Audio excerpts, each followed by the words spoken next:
Турла, зачем сигналите? Бары атайын. Что қалды? 5 минут осталось. Не надо сигналить, пожалуйста. Кто там сигналит? Балдар 3 сутка, 4 сутка мен туршат. Үйшіп томылчы барыңар, маяқта сигнал беріп отасыңар. Балдар деле по команде иштейт, ач дейт, ачат, жауап дейт, жауабыз. Бары туруп байкелер сигнал беріп отыр. Бири-бирибизди түшүнүбүз керекпиз да. 20 сааттан бери туршат. Сиз сутка, жарым саат болду күтүп Ал атканыңызда. силердин жумушуңар да. Ошо биздин жумушубуз. Айтат, ач дегенде силерди кое бересиз. Элдин баары туруп сигнал беріп отасыңар. Эми бири-бирибизди түшүнүш керекпиз да. Жарым саат күттүк да. Эми башка мамлекет мына развиттин аракети элдин баарын күтүп отпайбы? Күтүп турушат. Кетишет, сигнал бербейт, ызычы кылбайт. Силер да туура түшүнгүлө да баарын. Балдар жыргаган жок да буякта.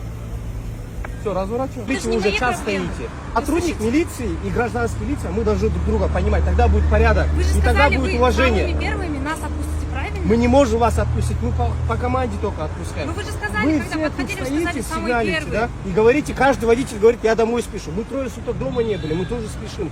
Мы тоже хотим вам не домой. объясняю, Мы что тоже мне надо хотим, няньку отпустить. мы тоже хотим к семье своей, я не знаю, к родителям кто-то. Не надо так сигналить.